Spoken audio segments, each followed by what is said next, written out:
Vamos lá. Bruno, eu quero que você coloque o tweet da Samia Bonfim para o pessoal entender a chantagem emocional que a esquerda está fazendo com relação a esse tema, como eles sempre fazem, né? Esse tweet da Samia foi um dos primeiros que ela fez sobre o tema. A Câmara pode aprovar a qualquer momento o projeto que quer restringir ainda mais o direito ao aborto no Brasil, como se matar crianças fosse um direito. Pressione Arthur Lira, blá blá blá blá blá blá blá. Olha a chantagem emocional ali. Se aprovado, até crianças vítimas de abuso podem perder o direito ao aborto legal, caso a gestação tenha mais de 22 semanas. Nos casos de violência na infância, pode ser mais difícil identificar a gravidez, por isso, a demora até que cheguem ao serviço de saúde. Se o projeto for aprovado em outros casos de estupro ou aborto inseguro, pessoas que abortam e profissionais de saúde podem ser punidas pelo crime de homicídio, se fizerem o procedimento nesse tempo gestacional. Hashtag criança não é mãe. E esse é um dos temas que eu quero trazer para vocês. Porque, veja só, eles estão falando, eles pegam essa chantagem emocional, eles falam muito do estupro e da criança grávida, né? Só que esse projeto de lei não se trata apenas disso, né?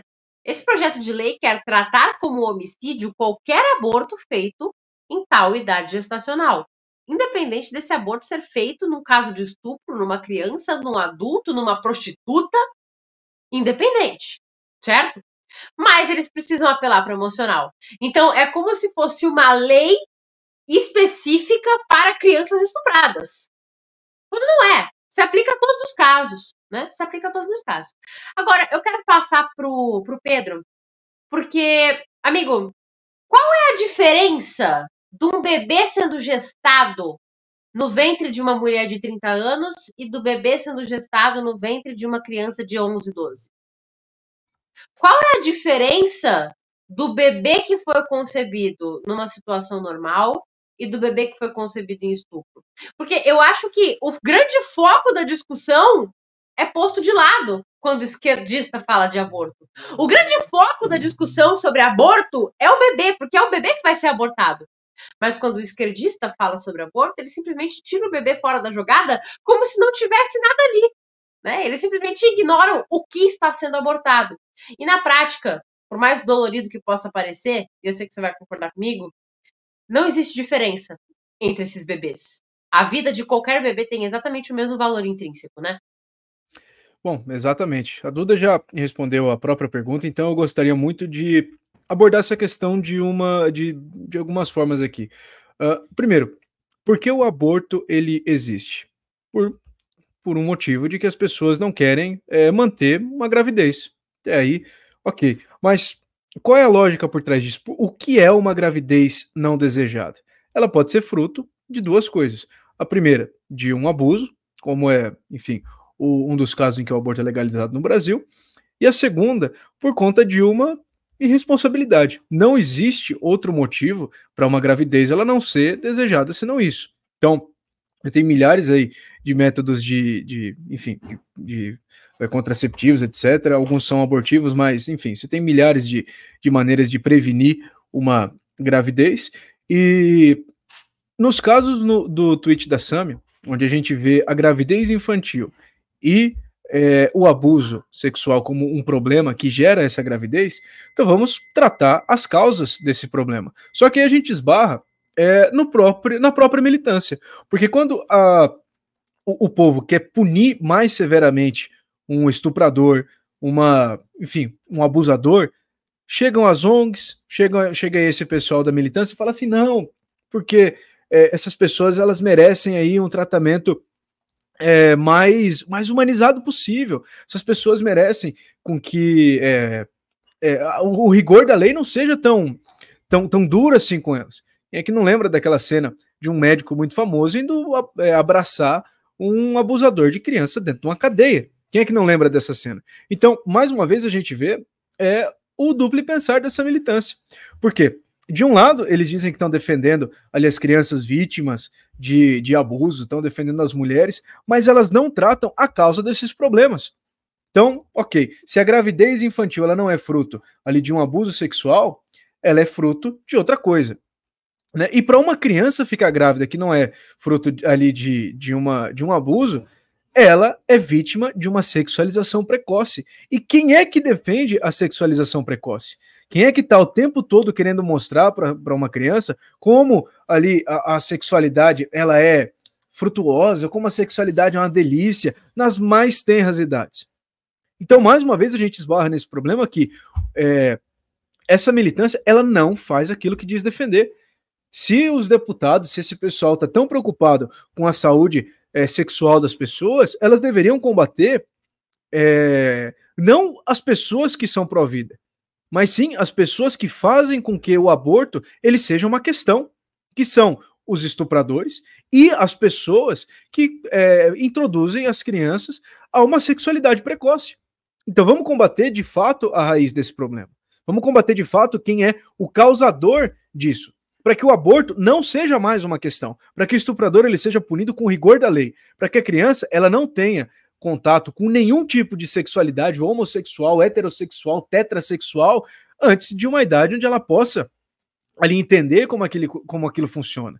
Então vocês vejam que ter um projeto como esse é um sintoma muito grande da desvalorização da vida que a gente tem hoje no Brasil. Vocês vejam que essas pessoas, mais uma vez, eu sempre gosto de bater nessa tecla, eles não estão preparados e não são os mais interessados nessa discussão, porque não tratam o foco do problema. Então, ter um projeto de lei pró-vida no Brasil, né, é muito importante porque ele simplifica muita coisa. Não é um aborto que está sendo cometido quando a gente tem uma criança daquele tamanho que a Duda mostrou, sendo retirada ali do ventre de sua mãe. É um homicídio. Parabéns, é uma simplificação. Acabou, você tirou uma categoria. Porque o que está sendo cometido de fato é um homicídio, é um assassinato. Você está prevenindo ali aquela criança de nascer. E vocês vejam mais uma vez que tem um projeto de lei não é fruto única e exclusivamente de uma pressão política. Ele é fruto de uma pressão popular. Não existiria um projeto de lei se não existissem pessoas engajadas em fazer com que aquela pauta fosse para frente. Mais uma vez a gente vê a cultura do brasileiro que é pró-vida graças à igreja, seja ela católica, seja ela protestante, seja ela qual for, graças à igreja e graças à moral que o povo ainda tem. Graças à moral que os deputados, muitas vezes ali, envolvidos em crimes de corrupção, mas ainda assim, ele ainda tem um pouco de senso de justiça no que se refere ao valor da vida. Então, mesmo os deputados ali, com todos os seus problemas, com todos os escândalos que a gente vê acontecendo no Brasil, ainda assim, não foram corrompidos o suficiente para achar que uma criança daquele tamanho que a Duda mostrou não merece ter o seu direito à vida preservado. Não merece ter a sua existência garantida, né, pelos representantes do povo. Então vocês vejam que, graças a Deus, isso é um reflexo da cultura do Brasil na política. E quanto mais a gente trouxer a cultura como pauta principal, mais uma vez, sempre bom repetir, não vamos abandonar a política do dia nunca, porque senão a gente perde a batalha, a gente perde a guerra, mas da cultura o peso que ela tem. Porque assim a gente consegue combater os nossos adversários nas duas frentes.